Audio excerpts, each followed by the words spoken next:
धन में आप स्टॉक्स में एसआईपी कैसे कर सकते हो, इसका पूरा स्टेप बाय स्टेप प्रोसीजर इस वीडियो में हम समझेंगे। एक लाइव एग्जांपल के साथ मैं आपको बताऊंगा कि किसी भी स्टॉक में आप एसआईपी कैसे कर सकते हो। पैसा आपका कहां से कटेगा, बैंक अकाउंट से कटेगा या धन के बैलेंस से कटेगा, और इसी के साथ एसआईपी में ट्रिगर कैसे लगाना है वो भी मैं आपको बताऊंगा। क्योंकि धन में एक ऐसा भी फीचर है कि आप ट्रिगर के हिसाब से भी अपना जो एसआईपी है उसको सेट कर सकते हो कि स्टॉक इतना % गिरने के बाद मेरी एसआईपी लग जानी चाहिए, स्टॉक इतना % ऊपर जाने के बाद मेरी एसआईपी लग जानी चाहिए। तो जिस भी स्टॉक में आप एसआईपी करना चाहते हो उसका नाम आप यहां पर क्लिक करके सर्च कर लीजिए।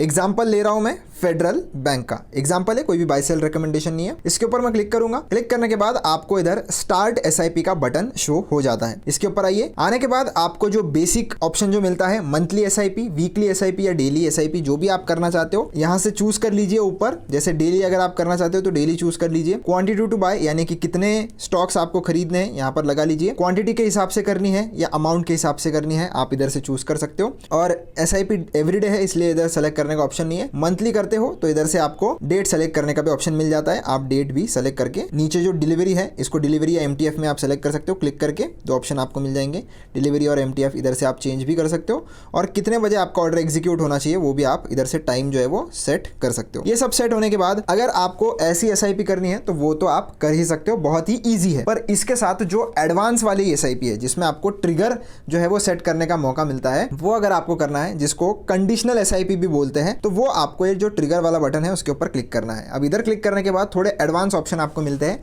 एक है बाय स्टॉक, एक है बाय इंडेक्स और एक है बाय पोर्टफोलियो। अब इसमें डिफरेंस क्या है समझिए और इसको आप कब यूज कर सकते हो। अब मान लेते हैं कि आपको किसी स्टॉक में इन्वेस्टमेंट करनी है और बड़ा अमाउंट आपको इन्वेस्ट करना है, या आपके पोर्टफोलियो में कोई स्टॉक है और उसी में आप धीरे धीरे जो है वो अपनी एसआईपी करना चाहते हो। तो जो नॉर्मल एसआईपी है वो तो आप कर ही सकते हो, पर अगर आपने कुछ ऐसा डिसाइड करके रखा है कि 10% जब ये स्टॉक गिरेगा, तो ऐसा अगर आपने कुछ क्राइटेरिया सेट करके रखा है तो वो आप इधर सेट कर सकते हो। कैसे? ये जो बटन है ये अगर ग्रीन पे है तो स्टॉक जब बढ़ेगा तब आपकी एसआईपी जाएगी, और इस पर क्लिक करके अगर आप इसको रेड पर सेट करोगे तो स्टॉक कितने % से गिरेगा वो आप इधर सेट कर सकते हो, और उतना गिरने के बाद ही आपका जो एसआईपी है वो डिडक्ट होगा। एग्जांपल के लिए अगर मैं 10% सेलेक्ट करता हूं तो स्टॉक जब 10% गिर जाएगा तो आपका जो एसआईपी है वो ट्रिगर हो जाएगा और चला जाएगा। कितने रुपए जाएगा वो इधर प्राइस आपको कैलकुलेट होके मिल जाती है, और वो टाइम पे आपकी कितनी क्वांटिटी यानी कि कितने नंबर ऑफ स्टॉक्स बाय होंगे वो भी इधर दिया हुआ है। तो आप कम ज्यादा करके इसको प्लस माइनस करके चेंज भी कर सकते हो, और कितना पैसा लगेगा वो भी इधर लिखा हुआ है। तो इतना मार्जिन आपके धन के बैलेंस में होना चाहिए, ये आपको इंश्योर करना है, क्योंकि बैंक अकाउंट से पैसा नहीं कटता है,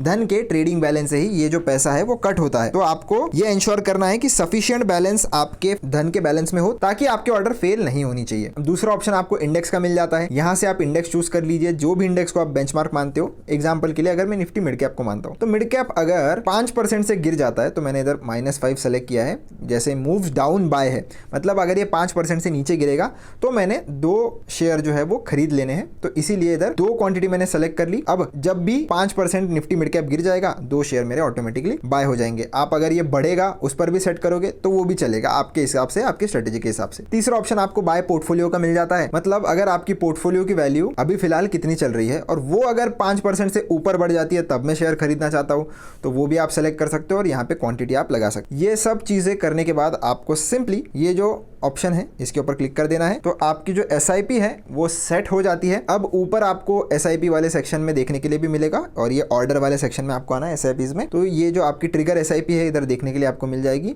और इस पे क्लिक करके आप अगर चाहो तो व्यू एसआईपी में जाके इसमें कोई भी अगर चेंजेस करने हो तो एडिट एसआईपी पर क्लिक करिए और टिक मार्क करिए, और जैसे मैं इसको 5 की जगह 9% कर देता हूं और वापस इस पे क्लिक कर देता हूं। तो आप इस पे मॉडिफाई भी कर सकते हो। इस पे क्लिक करके व्यू एसआईपी पे जाओगे तो आपको डिलीट एसआईपी का भी बटन मिलेगा। डिलीट एसआईपी पर क्लिक करके इसको आप डिलीट भी कर सकते हो। अगर आपको ये दिक्कत आएगी कि धन के बैलेंस में मैं पैसे रखना भूल जाता हूं या कब ऐड करने हैं कब नहीं करने हैं, तो आपको क्या करना है, ये जो मनी वाला बटन है इसके ऊपर क्लिक करके ना इधर आपको ऑटो पे का ऑप्शन एक देखने के मिलेगा। इसके ऊपर क्लिक करिए। क्लिक करने के बाद इसकी मदद से ना आप ऑटोमेटिकली आपके एक पर्टिकुलर अमाउंट जो आपको इधर सेट करनी है वो पर्टिकुलर अमाउंट जो है वो ऑटोमेटिकली आपके धन के बैलेंस में ऐड हो जाएगी। आप मंथली पर भी सेट करके इधर अमाउंट डाल लीजिए, डेट सेट कर लीजिए और प्रोसीड टू नेक्स्ट करके आप ऑटो पे सेटअप अपने यूपीआई एप्लीकेशन के साथ यूपीआई आईडी डाल के कर लीजिए। तो उस तारीख को पर्टिकुलरली आपका पैसा जो है वो अकाउंट में डायरेक्टली ट्रांसफर हो जाएगा। तो आप चाहो तो ये वाला फीचर का भी यूज कर सकते हो और ये इंश्योर कर सकते हो कि आपके ऑर्डर बिल्कुल भी फेल नहीं होगी। तो आई होप दोस्तों स्टॉक में एसआईपी कैसे करनी है ये आपको समझ में आ गया होगा। वीडियो अगर अच्छा लगा हो चैनल को सब्सक्राइब कर देना, वीडियो को लाइक कर देना। कोई डाउट या दिक्कत है तो कमेंट सेक्शन में पूछ सकते हो। मिलता हूं नेक्स्ट वीडियो में।